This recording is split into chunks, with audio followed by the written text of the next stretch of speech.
agora a ocorrência a nível estado que mais chama a atenção. A Polícia Civil e a Brigada Militar comunicaram a prisão de 5 pessoas em razão da prática de crimes de violência sexual contra menores de idade na região metropolitana de Porto Alegre.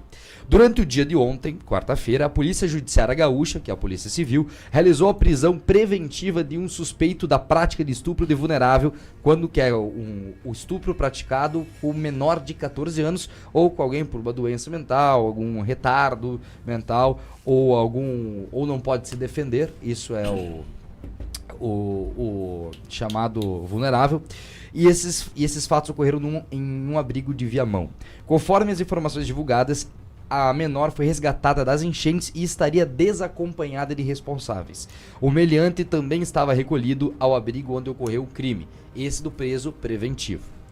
Outros 4 homens foram presos suspeitos de cometerem abusos sexuais dentro dos abrigos também, mas da região metropolitana de Porto Alegre, destinados às vítimas das chuvas. Conforme adiantado pela reportagem da Tcherechim no final da manhã de ontem, vários advogados criminalistas estão sendo acionados em razão da alta demanda de casos dessa natureza. A Associação Brasileira dos Advogados Criminalistas, a Abracrim, está divulgando entre seus membros a convocação de voluntários para auxiliar nas vistorias nos abrigos de crianças da região metropolitana.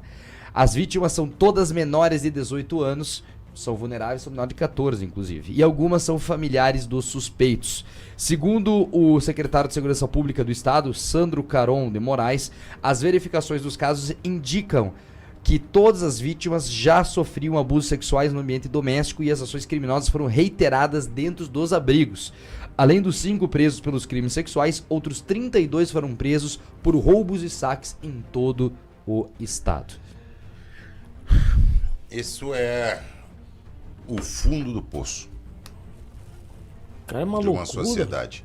Isso é o fundo do poço. E eu vou dizer para vocês que está sendo divulgado é muito pouco. A gente não está lá, é muito pouco do que está acontecendo. Tem muita coisa escondida aí. Tem pessoas, agora atualizaram para 107 o número de mortos. E isso eu vou dizer para vocês, vai aumentar muito.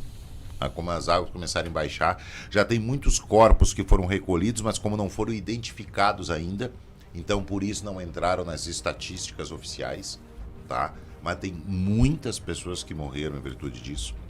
Isso é a parte trágica. Agora, foram resgatadas também destas áreas de vários bairros, periferia de Porto Alegre e outros bairros, muito bandido que a água devia ter levado. E que agora estão cometendo crimes de toda a ordem. E aí que vem o que está acontecendo em Porto Alegre, não está sendo divulgado, é a absoluta desordem. É a absoluta desordem. As pessoas estão sem água, sem luz, sem segurança.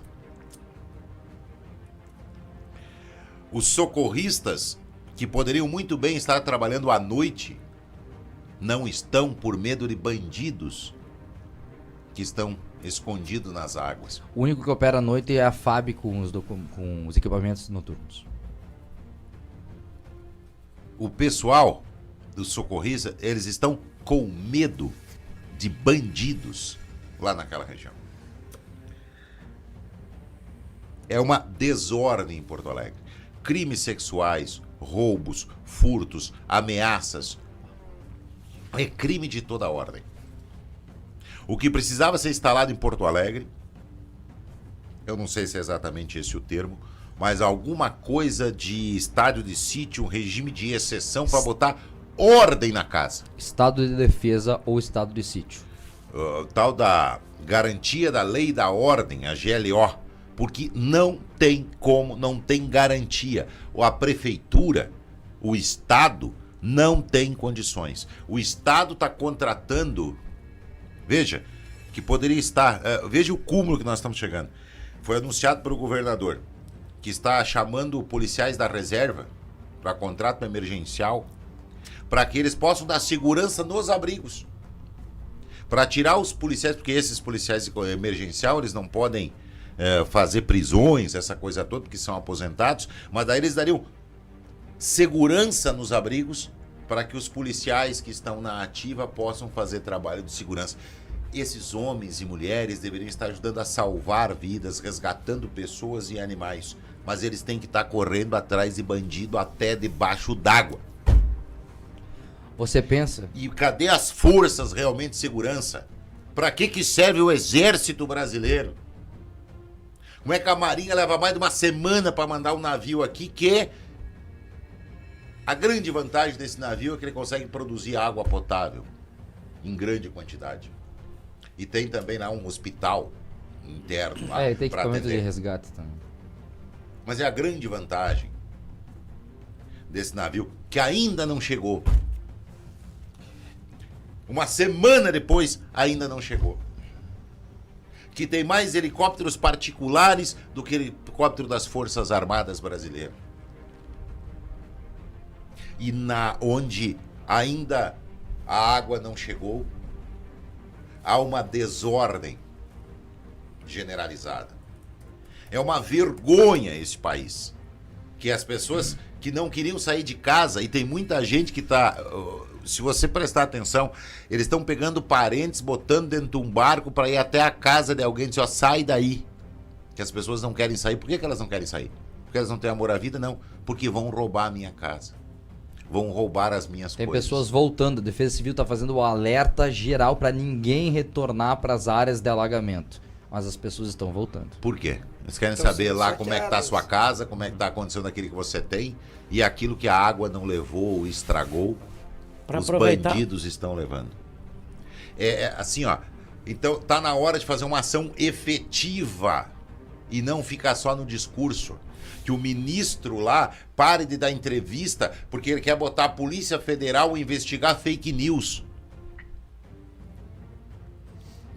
Quer investigar fake news, que a Polícia Federal, o Ministério da Justiça, o ministro da Justiça, seu Lewandowski, não, nós vamos atuar com toda a força para coibir fake news. Qual é a maior fake news que quiseram botar? É Que disseram deles. que estavam multando e botaram culpa na Polícia Rodoviária Federal e não é verdade. Não. As multas estavam acontecendo nos postos de checagem e pesagem da Agência Nacional de Transportes Terrestres, a ANTT. Tem manchete, após 6 multas, a gente ia comentar inclusive, 6 multas só em Santa Catarina. A NTT garante agora fluxo livre para toda O governador de Santa Catarina foi o cara que definiu, o SBT, que teve ali e filmou, e o governador de Santa Catarina foi para as redes sociais ontem mostrando a multa Tá no redes sociais da Tia, inclusive. Quem quiser. que levou 2 multas que levaram o funcionário público de Santa Catarina, da Defesa Civil de Santa Catarina, que estava com um caminhão de donativos para o Rio Grande do Sul. Quer mostrar? Não, e aí, tá dizendo porque é fake news, porque é fake news. E aí agora veio a verdade. Quem é que tá fazendo fake news? Se é para combater fake news, começa pelo próprio governo. As mentiras que estão falando o próprio governo. E por mais que esteja fazendo alguma coisa e está, é muito pouco. É de uma forma desorganizada. Veio a ministra Simone Tebet, que queria ser presidente do Brasil, e disse: os prefeitos nem sabem o que querem ainda, os governadores temos que esperar. Sabe o que nós precisamos? De segurança. De segurança para começar. Nós precisamos garantir que as pessoas se alimentem. Que elas tenham onde ficar, onde elas têm que tomar banho. E aqueles que não tiveram as casas atingidas tenham água e luz. 560 e poucas mil pessoas então sem luz. Pessoas não. Residências, pontos que estão sem luz no Rio Grande do Sul. Multiplica isso por 4. É mais de 1 milhão de pessoas que não tem luz, não tem água.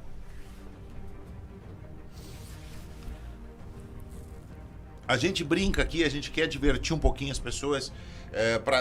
Até eu ontem à noite, chegou um momento que eu disse: chega, não vou mais assistir, não vou mais acompanhar, chega, porque senão a gente não para, a gente enlouquece. Aí quando eu deitei mais uma vez, pedi desculpa porque eu tinha a cama quente, eu tinha tomado um banho quente, eu tinha jantado, os meus filhos estavam em casa, protegidos, minha esposa, a minha casa estava inteira, aquilo que eu conquistei na minha casa estavam bem, eu tinha um trabalho para onde ir. E quantos brasileiros não têm? Só que no meio destes lá, no meio daqueles lá, tem um monte de bandido. Nestes tinha que estar lá o Poder Judiciário, que agora está fechado porque não tem sistema, devia estar com juízes de prontidão lá para fazer o julgamento na hora. Ou não? É. O julgamento na hora, traz aqui a tal da audiência de custódia, tu vai ver o que vai acontecer depois com essa justiça que a gente tem, as leis que a gente tem. Tinha que ter um plantão judiciário lá. Ah, não tem sistema, faz a caneta. Faz no papel e na caneta, num papel de pão. É permitido. Entendeu? A audiência. E tira essas maçãs podres no meio das pessoas que, além de perder tudo, ele tem que estar com medo de bandido que está ali do lado. De estuprador que está ali do lado.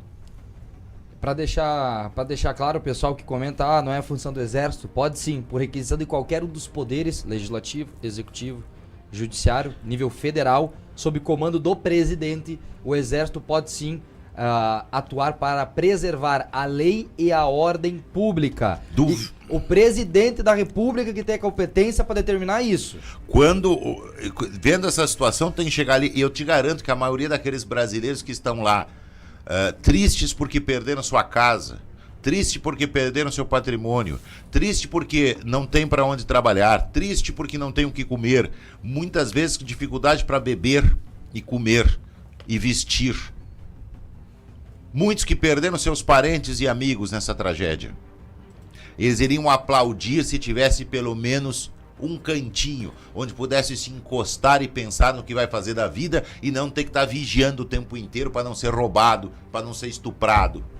Que não tivesse medo de sair às ruas para tentar reconstruir a sua vida sem ser ameaçado por bandido. A Polícia Federal colocou o Comando de Operações Táticas da PF para patrulhar o aeroporto Salgado Filho, evitar saques, e também auxiliar no patrulhamento durante para ajudar o pessoal dos desabrigados, né, nas enchentes. Além da Polícia Rodoviária Federal também está fazendo esse papel de patrulhamento nas áreas de enchentes. Temos a atualização da Defesa Civil, né, das 9 horas. 107 óbitos. Acabei de falar. Mas, gente, assim, ó, é revoltante isso que a gente está vivendo. Até quando a gente vai viver à mercê de bandido? Nessa tragédia aqui, mas e no resto das nossas vidas? Por quanto tempo nós vamos viver à mercê de bandidos? Quando é que o Estado brasileiro, de forma organizada, vai proteger as pessoas de bem e levar todas as agruras para bandido? Eu não sei se aqui foram os presos que botaram fogo no colchão, nessa ocorrência de ontem aqui em Erechim, mas teve presídio lá que eles botaram fogo no colchão, revoltados os presos. Uma bota dormir como os refugiados no chão. Será que eles não têm amigo? As pessoas não têm colchão, estão brigando por um colchão para poder se encostar, e os caras que estão lá com colchão fornecido pelo Estado vão botar fogo? Até quando a gente vai passar a mão na cabeça dessas pragas que estão aí?